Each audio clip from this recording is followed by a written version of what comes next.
보건간호 전체적으로 한 번 더 요점 정리가 들어가는 거예요, 여러분.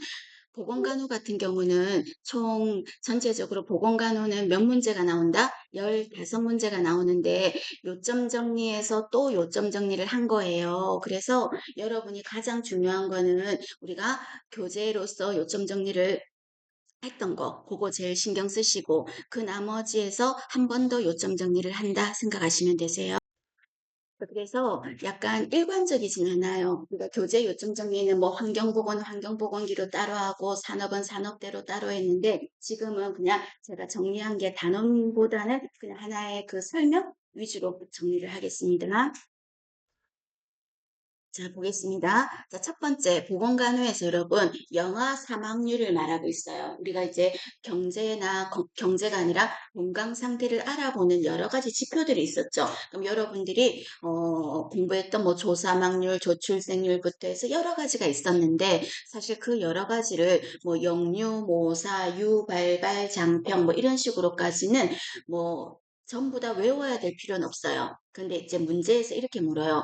그 나라의 보건 상태 알아볼 때 이 나라의 보건 수준이 높다, 낮다 그거 알아볼 때 제일 많이 쓰는 게 뭐냐 물으면 보기 중에서 1번의 조사망률, 2번의 모성 사망률, 영아 사망률 뭐 여러 가지가 있으면 진짜 그 보기를 문제를 읽지 않았어도 영아 사망률을 해도 될 만큼 영아 사망률이 가장 답이 될 거예요. 그래서 이 영아 사망률은 국가별 보건 지표 및 지역사회 건강 상태나 보건 수준을 평가할 때 가장 많이 쓴다. 그래서 무조건 제일 많이 쓰는 게 뭐냐, 가장 대표적인 게 뭐냐 하면 무조건 영아 사망률 하셔야 돼요. 자, 그 다음에 문제가 이렇게 물었던 적도 있죠.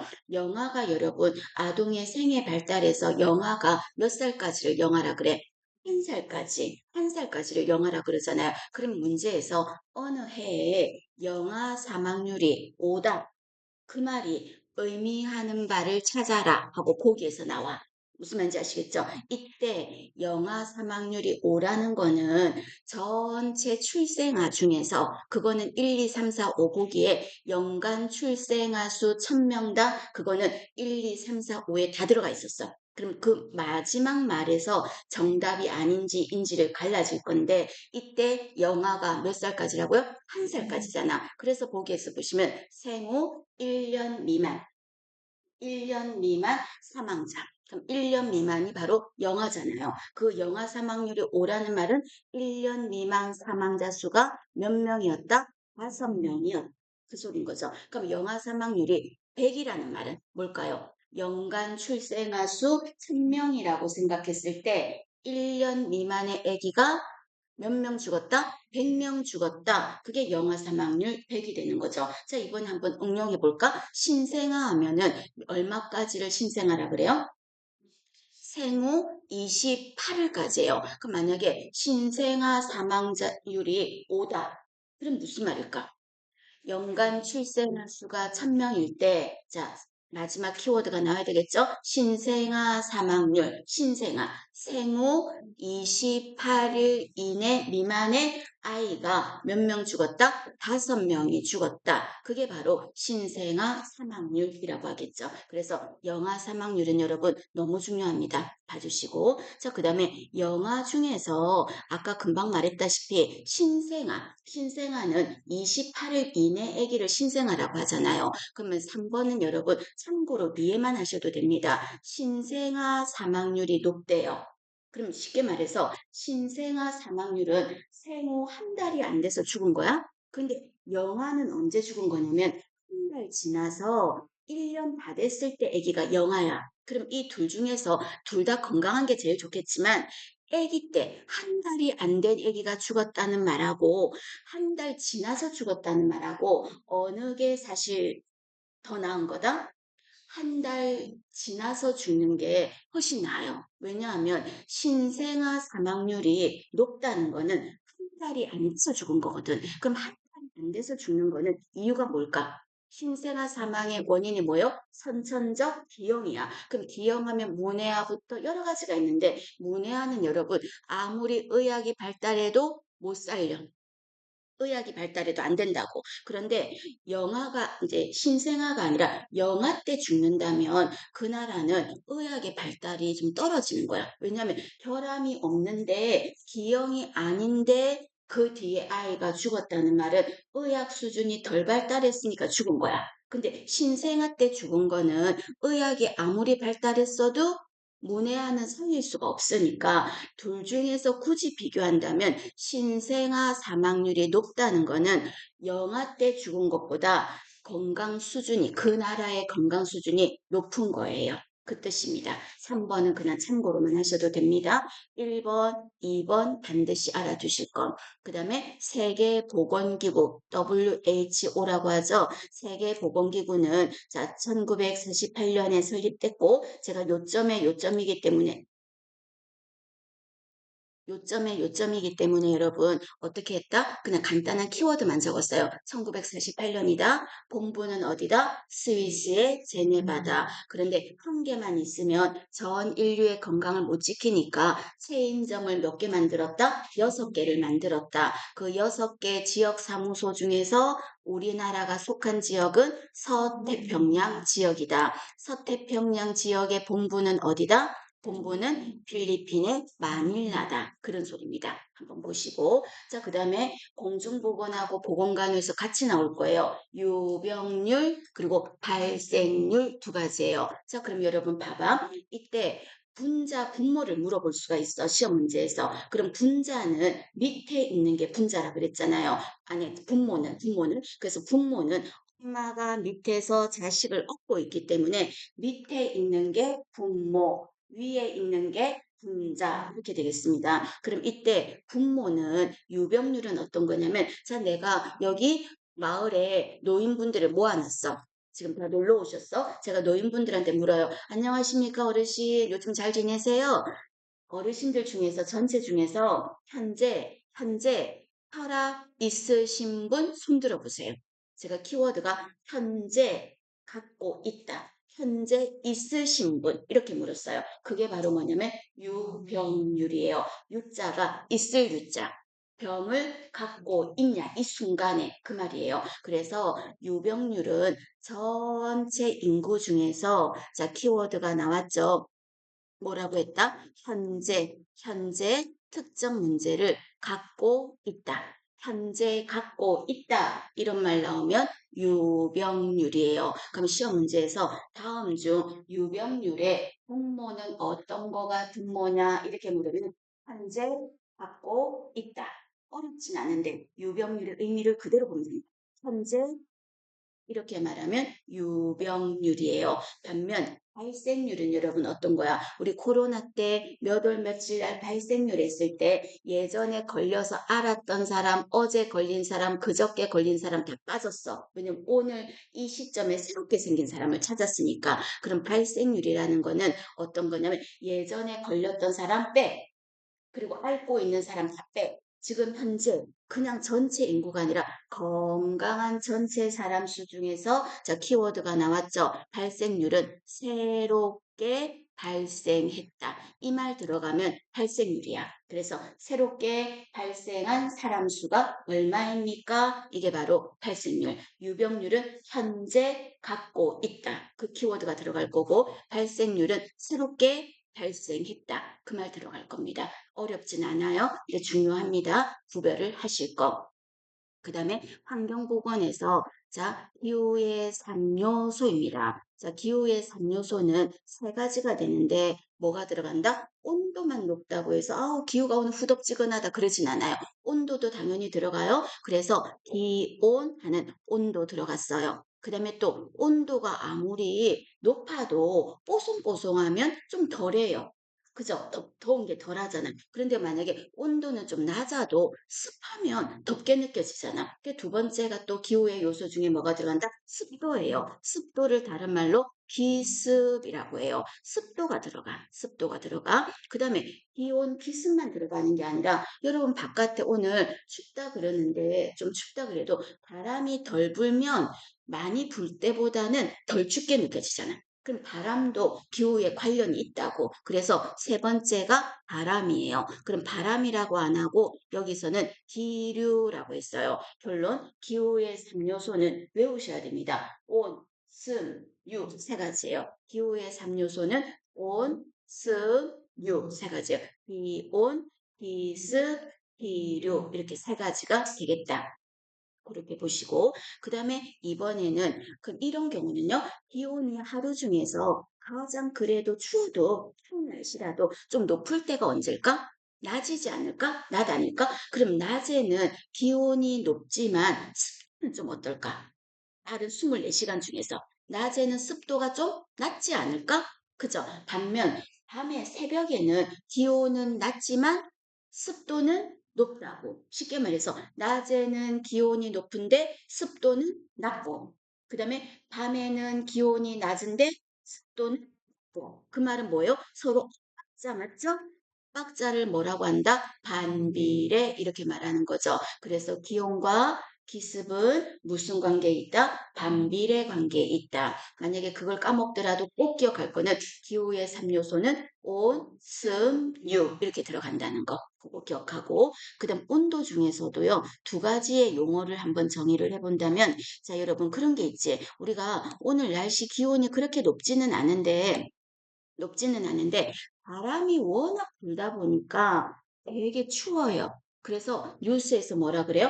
바람이 많이 불어서 체감 온도는 영하 몇 도입니다. 이렇게 말할 때 있죠. 또 이번에는 오늘 날씨가 기온이 그렇게 덥진 않은데 워낙 습하다 보니까 체감 온도는 굉장히 덥게 느끼실 겁니다. 이런 말 하잖아요. 그래서 체감 온도라는 게 바로 뭐냐면 인체가 내 몸이 느끼는 온도예요. 옆에다 적어놨죠, 여러분? 내 몸이 느끼는 온도. 그거를 뭐라고 한다? 감각 온도. 똑같은 말로 체감 온도. 이렇게 말해요. 용어 정의에서. 내 몸이 실제 느끼는 거요. 기온과 상관없이 내 몸이 느끼는 온도를 감각 온도, 체감 온도 이렇게 말하겠다고요. 반면 밑에 있는 최적 온도는 말 그대로인데 최고로 적합한 온도, 최고로 쾌적한 온도. 그래서 최적 온도 또는 다른 말로 쾌적 온도 이렇게 말합니다. 자, 이거는 체온 조절에 있어서 가장 적절한 온도. 아까랑 다르지 않나? 아까는 내 몸이 실제 느끼는 온도, 감각 온도, 체감 온도. 가장 아이디얼한 이상적인 온도, 쾌적한 온도. 그건 뭐다? 최적 온도, 쾌적 온도. 이렇게 말한다고요. 그럼 이때 병실에서 환자들이 가장 쾌적함을 느끼는 가장 편안한 환경의 온도가 몇 도였어? 18에서 20도 이렇게 말했죠. 물론 여기에서 플러스 마이너스 2도 정도는 되지만 그래서 보통은 18에서 20도 정도가 가장 쾌적함을 느끼는 온도다. 그 말입니다. 용어 정의, 감각 온도, 최적 온도 두 가지 구별을 하실 거. 더 중요한 거는 그 밑에 있는 불쾌지수입니다. 자, 불쾌지수라는 건 여러분 어떤 거요? 불쾌지수가 너무 높은 날이니까 여러분들, 시민 여러분 릴렉스 하시고 이런 말 하죠. 그럼 이때 불쾌지수의 정의는 기억을 하셔야 됩니다. 자, 정의가 어떻게 된다? 먼저 일단 불쾌지수는 온도만 본 게 아니야. 온도 봤어? 우리가 기호의 3요소 중에서 온, 습, 유 있었을 때 기온 당연히 들어가. 근데 기온이 높아도 유럽 같은 데는 뽀송뽀송하잖아. 그럼 불쾌지수가 높진 않잖아요. 그럼 하나가 더 뭐가 들어갈까? 습도예요. 그래서 기온과 기습에 따라서 사람이 느끼는 키워드 나왔죠. 불쾌감의 정도를 수치로 나타낸 거. 불쾌감이 얼마나 심한가 알아보는 걸 뭐라고 한다? 불쾌지수예요. 그럼 기호의 3요소 중에서 불쾌지수는 뭐를 가지고 있다? 기온, 기습 두 가지만 봤어요. 바람은 안 따졌어요. 바람은. 그럼 이때 불쾌지수의 수치가 우리가 몇 퍼센트 이런 말을 하잖아요. 그때 불쾌지수가 시험 문제 모의고사에서도 가끔 보죠. 보기에서 나왔을 때 자 그러면 100명 중에서 또는 10명 중에서 5명 절반의 사람이 느껴. 그럼 이때 외워야 될 불쾌지수의 첫 번째가 절반이 느껴. 50%가 느껴. 그럼 50%가 느끼는 거는 불쾌지수가 DI라는 게 불쾌지수의 약자예요. DI라는 게 이 DI가 75예요. 그래서 75 나오면 끝에가 5가 붙었지. 그래서 50%라고 생각하세요. 75 나오면 50%예요. 아셨죠? 75. 65는 없습니까? 아니, 우리가 쾌감 습도가 몇 %였어? 인체가 쾌감을 느끼는 습도가 40에서 60% 정도가 되기 때문에 한 65% 정도는 아주 불쾌감을 느끼는 건 아니에요. 그럼 이때 75를 기준으로 하세요. 75 나오면 얼마다? 50% 사람이 불쾌감을 느낀다. 그거 기억해. 50% 사람이 불쾌감을 느끼는 게 75예요. 됐죠? 그럼 이제 50 올라간다? 80이에요. 80. 80이 되면 어떤 때다? 절반이 넘겠지. 그래서 거의 모든 사람들이 불쾌감을 느낀다. 그 말이고, 그 다음 5 올라간다? 85 이상이에요. 그럼 86부터야? 그럼 85 이상 되면 그 다음에는 견딜 수 없는 상태예요. 저라면 75만 알아둘 것 같아. 75 하면 끝에 오니까 50% 사람. 그 다음에 5 올라가서 80 정도 나오면 거의 모든 사람. 그리고 그 이상 나오면 견딜 수 없는 상태. 이렇게 말할게요. 10% 사람은 물어요. 75, 80, 그 이상.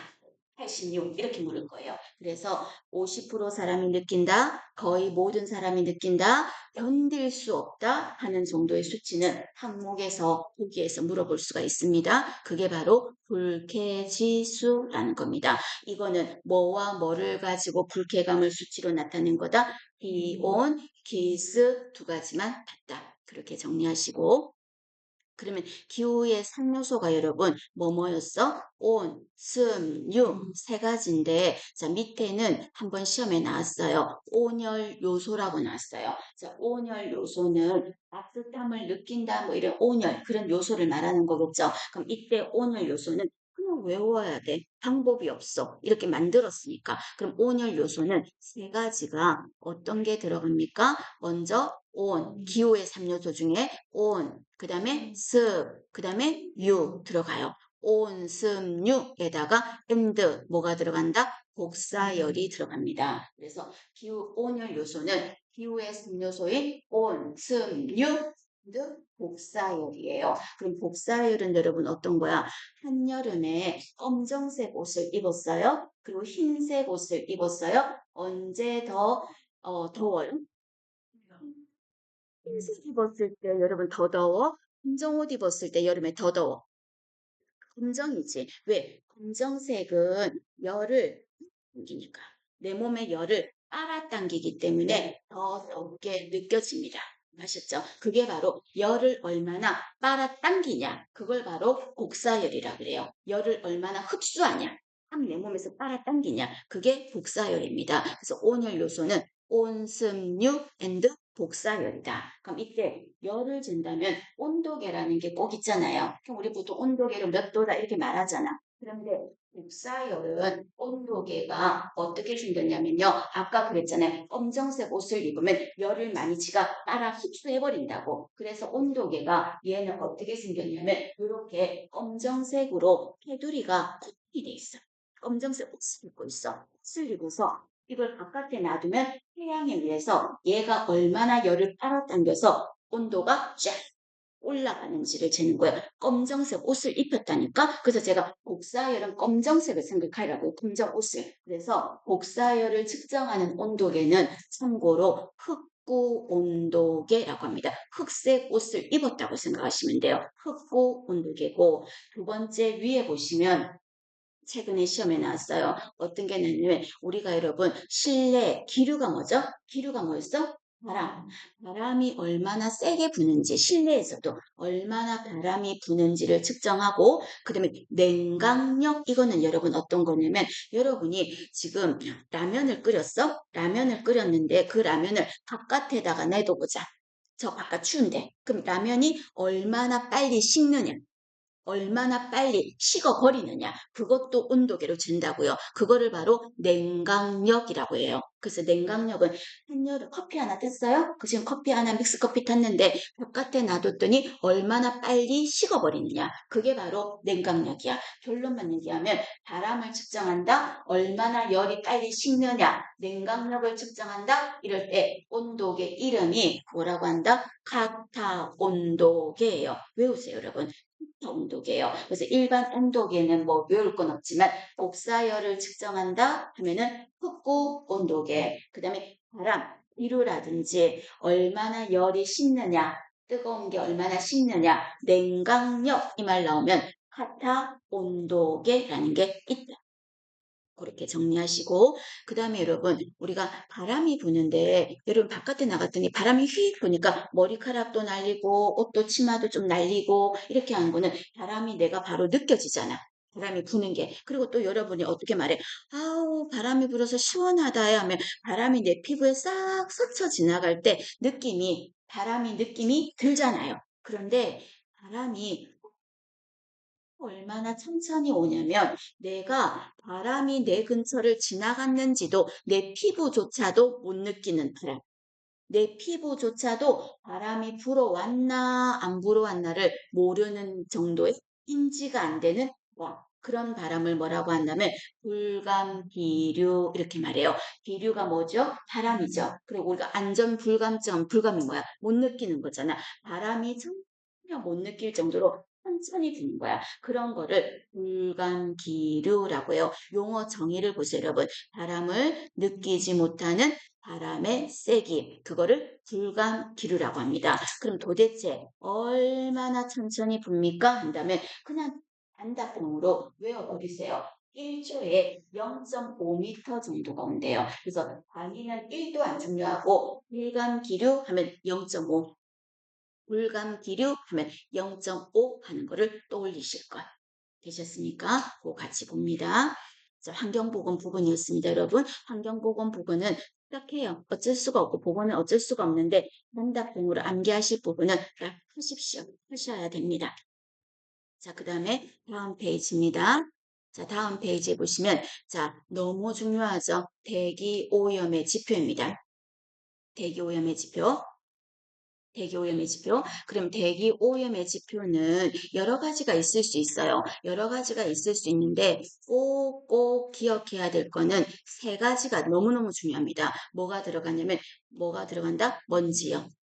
먼지 들어가고, 그 다음 먼지를 다른 말로 뭐라고 해요? 분진이라고 하고, 또 하나가 밑에 보시면 아황산 가스라는 거 있죠. 아황산 가스를 화학기호로 뭐라고 합니다? SO2 이렇게 말해요. 아황산 가스. 그리고 또 대기 중에 일산화탄소. 이 세 가지가 대기오염의 가장 대표적인 지표예요. 세 가지가. 그래서 이 세 가지 분진, 아황산가스, 일산화탄소 하는 게 대기 오염이 얼마나 심한지를 보는 건데 검단 사거리든 서구청 가는 쪽에 봐도 여러분 전광판 있지? 거기에 보면 SO2 이런 거 있다니까 지수 나온다니까 먼지 지수 나온다니까요. 세 가지예요. 이거 말고도 참고로 첫 번째 줄에 보면 이산화질소라든지 또는 납이나 벤젠 이런 것도 들어가기는 해요. 그런데 절대 안 들어가는 보기에 두꺼운 문제집에서 일산화질소, 이산화탄소 이거는 대기오염의 지표가 아니에요. 이산화탄소는 좀 이따 하겠지만 실내오염의 지표예요. 실내오염의 지표고 대기오염의 지표에는 이산화탄소 빼야 돼. 그럼 이 대기오염의 지표는 먼지, 그다음 아황산가스, 일산화탄소 세 가지라는 거. 이 중에 아황산가스 있죠. 이거 뒤에도 나오겠지만 지금 한다면 아황산가스는 여러분 어떤 거냐면 자, 공기 중에 공장이 있고 막 대기오염이 워낙 심해. 거기에 아황산 가스가 공기 중에 떠다녀. 그럼 이때 아황산 가스는 이름에서 산성 성분일 것 같아요? 아니면 알칼리성일 것 같아요? 산성 성분 같지? 그럼 산성 성분인데 이때 아황산 가스가 공기 중에 둥둥 떠 있는데 비가 내려. 비가.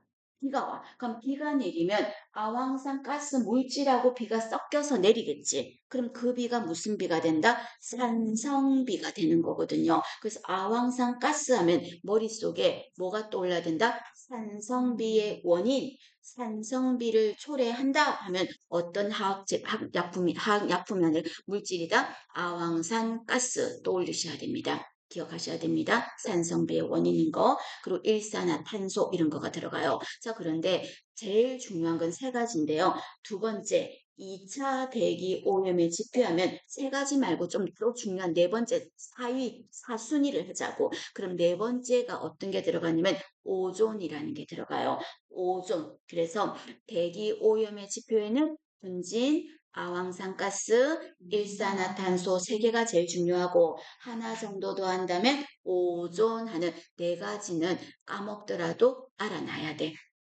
됐죠? 그럼 제가 수업 때도 그랬죠. 오존이라는 거는 좋은 거다, 나쁜 거다? 좋은 거다. 그랬죠. 그럼 오존이 있기 때문에 유해한 광선이 우리 피부에 직접 닿지 않아. 직접 닿으면 피부암 일으키거든. 그런데 오존이 있어야 좋은 건데 대기 오염이 심하면 오존층이 파괴된다고. 그럼 오존층이 파괴된다는 말은 유해한 광선이 막아주지를 못해, 오존이. 그럼 유해 광선이 바로 피부에 쬐니까 우리는 뭐가 생긴다? 피부암이 생기는 거예요. 그래서 오존은 안에 가로해 보세요. 파괴가 되었을 때 피부암이 생긴다. 그 소리예요. 자, 제 말이 맞나요? 들렸나요? 오존으로 인해서 피부암이 생긴다. 에이, 틀렸지. 오존으로 인해서 피부암이 생기는 게 아니라 오존은 좋은 거라니까? 쉽게 말해서. 그럼 오존층의 파괴로 피부암이 생긴다. 그래야지 맞는 말이죠. 중요합니다. 조심하실 거. 보고 그다음에 아까 일산화탄소가 대기오염의 지표라고 했나요? 있어. 일산화탄소 들어봤잖아요. 그럼 이 일산화탄소는 화학 기호로 그 밑에 있죠? 중요합니다. 뭐라고 한다? CO라고 합니다. CO2가 아니라 투자 없어. CO라고 합니다. 일산화탄소가. 그럼 이 일산화탄소는 무조건 머릿속에 뭐가 떠올라야 된다? 맹독성. 아주 치명적이다. 맹독성 이 말 나오면 일산화탄소야. 일산화탄소. 맹독성 나오면. 그럼 이거는 뭐죠? 연탄가스잖아. 우리가 연탄가스 마셨다. 뭐 번개탄하고 뭐 자살했다 이런 말 나오잖아요. 그거 일산화탄소인 거예요. 그럼 일산화탄소는 왜 사람이 죽고 연탄가스로 죽고 맹독성이 있습니까? 하면은 그 밑에 제가 하나 적어놨어요. 글씨가 잘 안 보일라나요? 보일까요? 어떤 거냐면 얘는 헤모글로빈하고 일산화탄소가 헤모글로빈을 꽉 붙잡아 버려. 붙여버려. 그럼 헤모글로빈이 적혈구의 성분이잖아. 그럼 적혈구가 하는 일이 뭐죠? 산소 운반. 그런데 적혈구가 산소 운반을 하려고 하는데 일산화탄소가 적혈구를 딱 싸버린다니까? 그러면 적혈구 안에 있는 헤모글로빈은 산소 운반을 잘 못해요. 산소 운반을 못한다고. 어디에? 우리 몸 머리부터 발끝까지 산소가 안 가. 특히 뇌에 산소가 안 가는 거죠. 그래서 산소 운반을 못하게 만들기 때문에 머리에도 산소가 제대로 안 가서 머리도 아프고 초반에는 그리고 어지럽기도 하고 더 심해지면 숨을 못 쉬어서 산소가 안 가니까 질식해서 사망하는 거죠. 그래서 일산화탄소 CO는 맹독성이 있는 대기 오염의 지표가 뭐냐? 이렇게 말하면 일산화탄소가 답이 되겠습니다. 중요합니다. 기억을 하실 거. 그러면 이때 일산화탄소가 대기에 왜 있냐면요. 자동차 배기가스 때문이에요. 막 검은 연기 뿜어내는 거 있죠. 그것 때문인데 없을 순 없어. 일산화탄소가. 그래서 허용 농도는 이 정도까지는 괜찮아. 얼마 정도다? 0.01%까지는 괜찮다. 그 소리예요. 일산화탄소의 허용 농도는 0.01이에요. 적혈구의 산소 운반 능력을 방해해서 산소 운반이 안 돼서 맹독성이 있는 대기오염의 물질이 뭐다? 일산화탄소라고요. 그 말이에요. 자, 반면 밑에 보시면 여러분 그림이 좀 작아서 잘 보이려나 모르겠는데 버스 아니다? 그래서 버스 안에 사람들이 만원 버스 사람들이 꽉꽉꽉꽉꽉 찼어. 만원 버스 안에 오래 있는데 습기까지 하네? 막 장마철이야. 그럼 문도 다 닫았어. 그럼 에어컨도 안 틀어져 있어. 지근해. 그럼 여기 오래 있으면 어때요? 머리도 지끈지끈 아프고 속도 울렁거리고 그렇죠? 이게 바로 뭐다? 군집독인 거죠. 그래서 군집독이라는 거는 야외 운동장에서 생긴다? X. 야외 운동장, 야외에서 안 생겨. 실내에서. 실내라도 창문 닫았고 밀폐된 공간에서 생긴다는 거. 그럼 이때 군집독은 원인이 뭔데요? 뭐가 부족해서예요? 산소가 부족해서. 그 말은 다르게 말하면 뭐가 많아서 이산화탄소는 많은 거야. 그렇다면 정상적인 공기는 어떤 게 좋은 거예요? 정상은 산소가 많고 이산화탄소가 적어야지. 그런데 군집독은 정상적인 공기에 변화가 생긴 거야.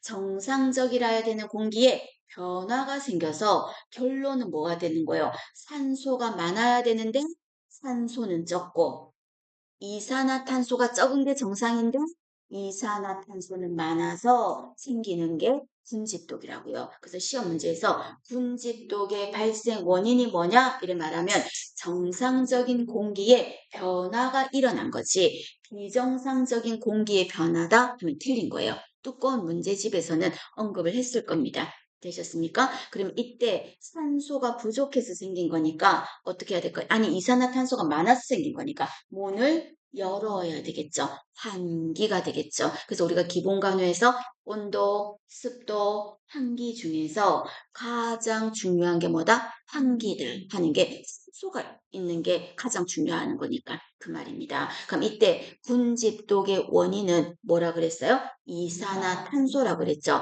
그럼 이산화탄소는 화학 기호로 뭐라고 한다? CO2 이렇게 말하겠죠. CO2. 이산화탄소는 CO2 이렇게 말하겠습니다. 그럼 이때 이산화탄소는 외우세요, 여러분. 군집독의 원인이다.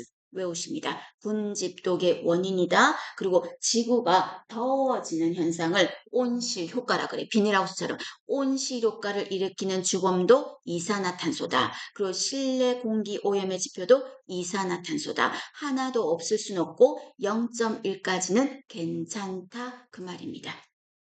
되시겠어요? 네.